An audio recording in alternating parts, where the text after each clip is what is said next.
আসসালামু আলাইকুম। আশা করি যে যেখানে আছেন সবাই ভালো আছেন। আজকে আমার ভিডিওটা যারা দেখবেন তাদের খুবই ভালো লাগবে, এবং যারা প্রকৃতি প্রেমী আমার মতো তাদের তো অনেক বেশি ভালো লাগবে, কারণ আমার ছোটবেলা থেকে প্রকৃতি অনেক ভালো লাগে। আর খুব কম মানুষই আছে, যে মনে হয় নাই কেউ যে প্রকৃতি ভালোবাসে না। ভাই আমি তো প্রকৃতির ভিতরে একদম ডুবেই যাই। তো প্রকৃতি ভালোবাসলে তো আজকে ভিডিওটা সম্পূর্ণ দেখতে হবে, তাই ধৈর্য সহকারে সম্পূর্ণ ভিডিও দেখেন। আর ভিডিওটা লং হয়ে গেছে, এই জন্য আগে সরি বলে নিচ্ছি। তো আজকে ছিল আমাদের ট্যুর। তো আমি আমার মতো যারা যারা ট্যুরে যেতে পছন্দ করেন তারাও কিন্তু আমাদের সাথে ট্যুরে যোগ দিতে পারেন। তবে আজকে যারা বরগুনার এই ভিডিওটা দেখবেন নিদ্রাচরের, এবং আজকে আমরা শুধু নিদ্রাচরে যাই নাই, সাগর পাড়ে গিয়েছি, এবং সাগর পাড়ের উপরে যে একটা জায়গা আছে ওইটা একদম সুন্দরবনের মতো একটা ভাইব দেয়। তো আপনারা চাইলে ওইখানেও ঘুরে যেতে পারেন। তবে যারা বরিশালের মধ্যে আছেন তারা এখানে আসবেন। বরিশালের বাইরে থেকে আসাটা এখানে খুবই কষ্টকর, কারণ এখানে কোনো রিসোর্ট নাই যে এসে আপনারা একটু রেস্ট করবেন বা থাকবেন। তো একটু ভোগান্তিতে পড়া লাগে, বাট আমাদেরও অনেক কষ্ট হয়েছে।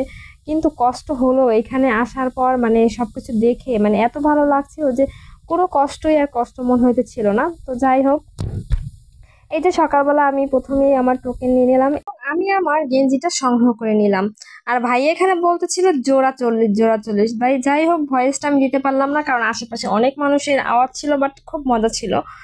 তারপরে এখানে চলে আসলাম আমরা। এটা হচ্ছে যে পটুয়াখালী টোল। এখানে নেমে হচ্ছে, টোল বলে কিনা আমি জানি না, আপনারা একটু বলে দিবেন। তো এইখানে নেমে হচ্ছে আমরা সকালে নাস্তা করে নিলাম। নাস্তা করার পর আবারও গাড়িতে উঠে পড়লাম, আর চারপাশে দৃশ্য দেখানো। শুধু দৃশ্য দেখলে কি হবে, মাঝে মধ্যে তো একটু গানও শুনতে হবে। চলেন আমরা সবাই মিলে একটু একসাথে গান শুনি।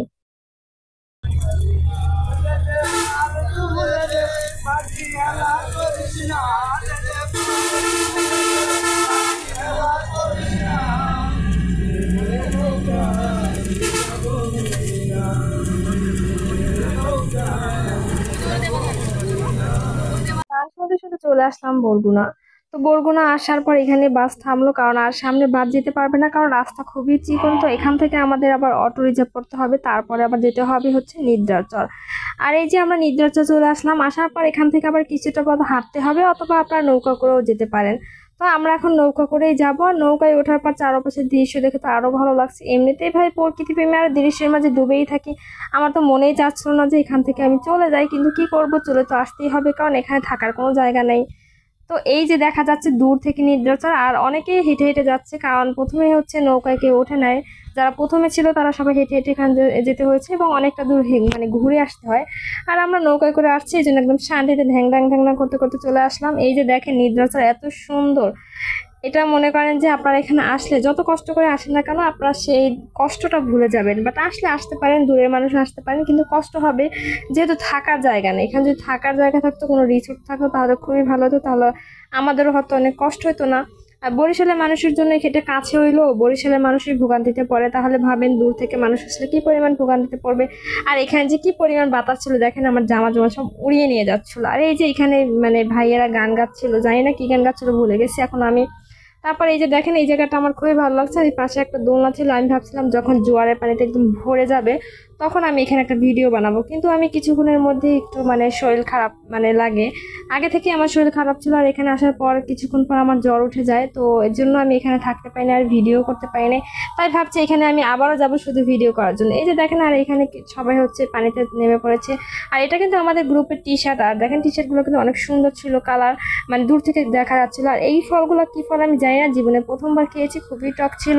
বাট আমার কাছে ভালো লাগে না, কারণ আমি টক খেতে পছন্দ করি না। এজন্য যারা যারা টক খেতে পছন্দ করেন তাদের কাছে এই ফলটা খুবই ভালো লাগবে। এই ফলটার নাম হচ্ছে মনে হয় কেওড়া ফল বলছিল, আমার যতটুকু স্মরণে আছে। তো ভিতরে এরকম থাকে, আমি কিন্তু জানিও না এই ফলটা কিভাবে খেতে হয়, এগুলোর ভিতরে ওই অংশ খেতে হয় নাকি উপরের সবুজ অংশ খেতে হয়। তো আমার শরীর খারাপ লাগার পর আমি জীবনে প্রথমবার একটা চায়ের দোকানে আসি এবং চা খাই এখানে বসে।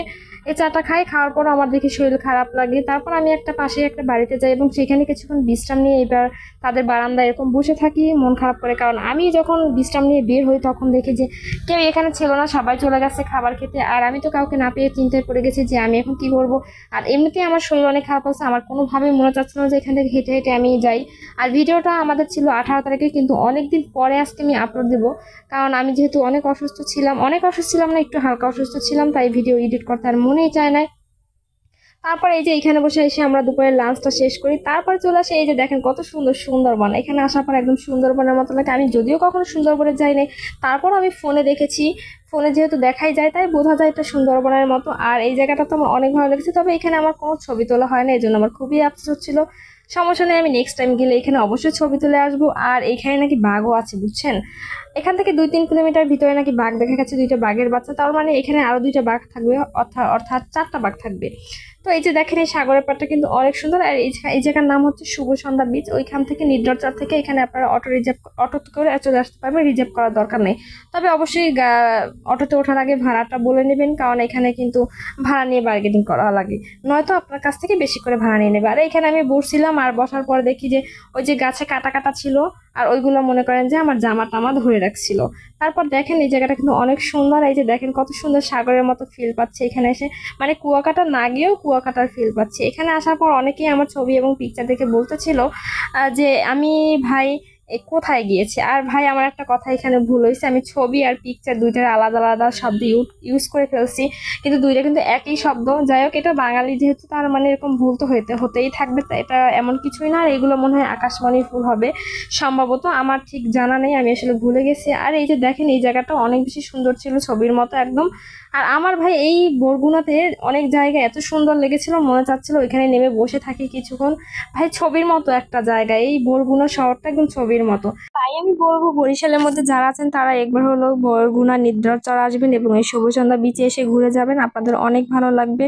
আর এইখানে আমার প্রচুর পরিমাণ মাথা ব্যথা করতেছিল, কারণ আমার শরীর খারাপ লাগতেছিল, তাই কিন্তু আমি হিজাব খুলে ফেলছি, তাই ওড়না দিয়ে নেকাব দিয়ে এভাবে বেঁধে রাখছিলাম।